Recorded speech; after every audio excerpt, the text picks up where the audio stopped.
Welcome to Surviving the Side Hustle, the podcast for high performers who've gone all in, but still feeling a little stuck. I'm your host, Rob Tracy, coach, speaker, and creator of the Prime Performance Process. If you're a solopreneur, small business owner, or just launched your side hustle and you're tired of grinding with no momentum, this is for you. Every week, we bring you guests that have broke the code, generated momentum, and finally got unstuck. And we're diving into their stories, their struggles, and their secrets to generating massive momentum in both their personal and professional lives. We don't do fluff here. We do frameworks, real talk, and share the kind of insights that get you unstuck for good. Welcome, and let's get rolling.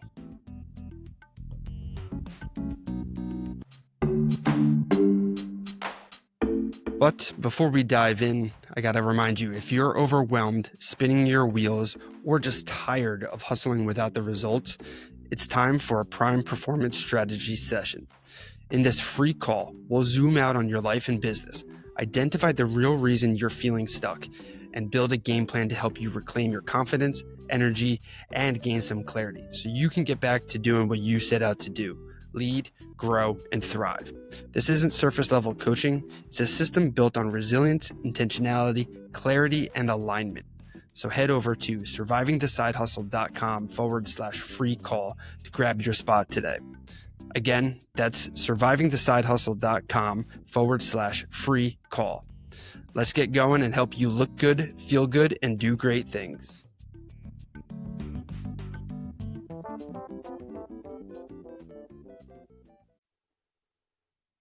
What if the key to growing your side hustle wasn't about working harder, but about learning when to hustle, when to accept, and when to trust the right people?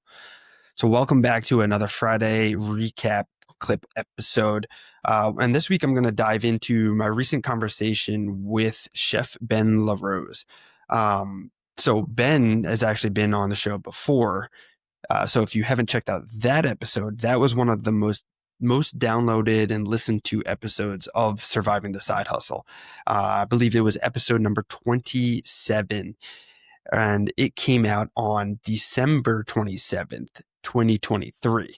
So you might have to scroll all the way back to find it, but I will also tag it in like the notes if you're interested to go check it out. So that was a great episode. And then this one here was really great to bring him back on to kind of catch up to see where he's at and what he's up to now. And the big theme that I pulled from the second conversation with Chef Ben was that a lot about what kind of things have been going on. So if you hadn't listened to the first one, you got to go back and realize or find out that he's the founder of Forkin' Delicious. He's really the mastermind behind some of the most like creative food experiences happening in the tri-state area.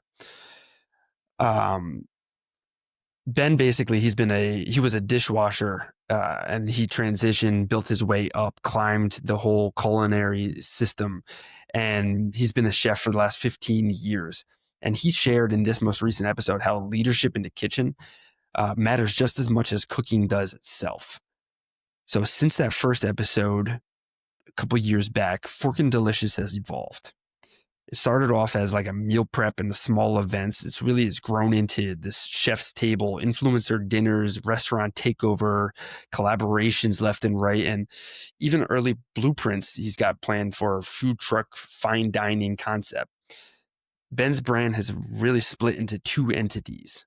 So when people are side hustling and starting these projects, like it's crazy to think about because Forkin' Delicious is now like bigger and growing even more so. You've got Forkin' Delicious as like the signature catering experience. And then you also have Chef Ben LaRose as the personal chef / consultant for high level collaborations. But what really struck me most this time around wasn't just the growth of his business. It was the mindset shift behind it. So as always, I try to give you guys three main takeaways from the conversation. The first takeaway from this week was learning the difference essentially between hustling and just pushing. Ben made a powerful distinction that hustling is doing the daily work with discipline and passion, but pushing is trying to force something before it's ready. When you push too hard, you risk breaking yourself or even your business. So how does this relate to you? You want to ask like, all right, well, where in your life are you hustling with purpose? And where might you be pushing out of fear or impatience? This is good because if you've kind of been following along me and my journey of coaching and my brand with TAPS coaching, specifically prime performance coaching and the prime performance process, I'm constantly always talking about the resilience principle. And true resilience isn't really about just endless grind. It's about the sustainable challenge and recovery. You want to try to like reframe your next push moment by asking yourself if this is really momentum or just force. There's a lot of times, like, I know for me, there's periods of times when I go into sprint seasons and I have to have the conversation with myself like, hey, okay, this is going to be difficult. There's going to be less sleep. It's not forever, but it is for a designated period of time.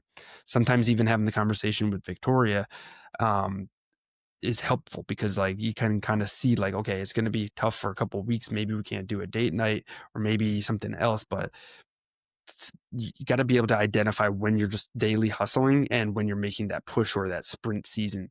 I frequently say. So again, think to yourself, um, where in your life are you hustling with purpose, and where might you be pushing out of that fear or impatience? And the second takeaway from the conversation with Ben was trust is earned through teamwork. So from the first conversation to this most recent interview, Ben's success comes from the team that he's built.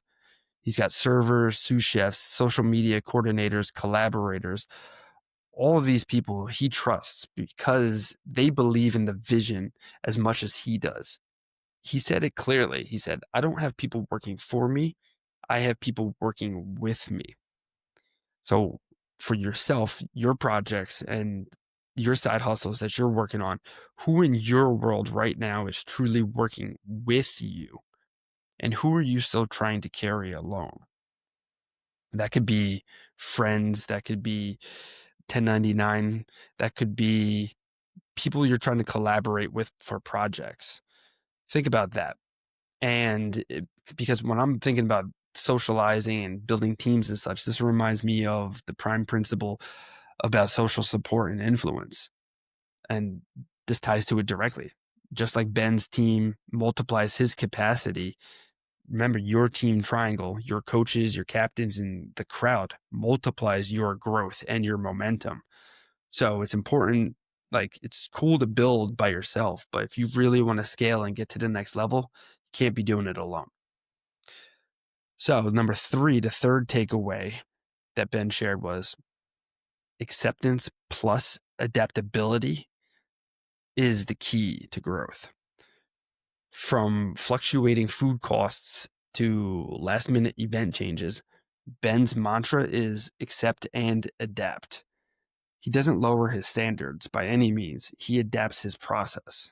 That's how he stays consistent, even in the chaos of working his full-time job and growing and scaling his business here. So, where in your business or personal life do you need more acceptance of what's outside of your control and more adaptability in how you respond? See, I'm constantly talking with people about juggling between like so much stuff that they've got going on and how outside world affects them and how they're thrown off emotionally or thrown off from unexpected circumstances and such.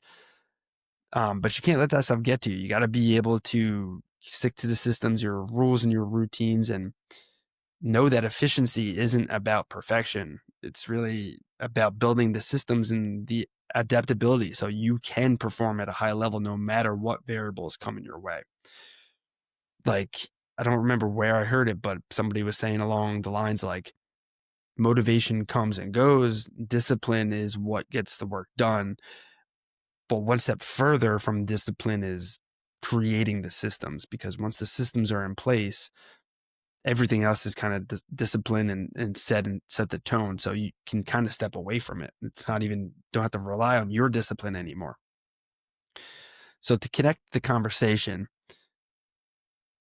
I know what it's like to be grinding that 70 plus hours a week and thinking that's the only way to succeed. But just like Ben, I've learned that standards matter more than speed. Being prepared, holding yourself accountable, and staying resilient is what allows opportunities to stick when they do finally show up. There's a lot of times when opportunities pop up, but we might be not like slip in or unprepared or not ready for it. And how many times do we miss those opportunities? Ben wrapped up the conversation perfectly too by saying, accept, understand, and keep hustling. The hustle doesn't sleep.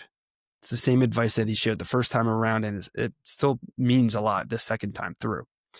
So if you want to follow along with everything that he's building, whether that's the private chef's tables, pop-up collaborations, or the future food truck things that he might be building, check him out on Instagram at chef_Benjamin_LaRose and at it's_forkindelicious.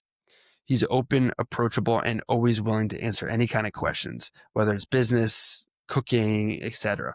He's a cool dude, so you can shoot him a message, ask him what's going on, what's the latest updates on the projects, and also what the newest events are going to be. I was worried wasn't going to be able to get his episode out in time, but he's got this big event coming up beginning of November. So shoot him a message, see if he's still got spots open for that, because that's going to be like, I would like to say a once in a lifetime opportunity, but it's like once in a while type of opportunity. So you definitely want to make sure you take advantage of it, because you don't know when it's going to pop back up. And I'll add this too towards the end here. If you've never been to one of his dinners, do yourself a favor and go. Like we said, it's not just food. It's an experience that changes how you think about connection, culture, and craft. Because it's high quality stuff, high quality connections. So if you're someone out there who's listening to this, who's got a project of your own, you want to get around better quality people, better quality food, and inspiring people who are growing and scaling themselves. Because at the end of the day, whether it's business or life, the lessons from Chef Ben is don't force the plate, build the experience. Peace, guys.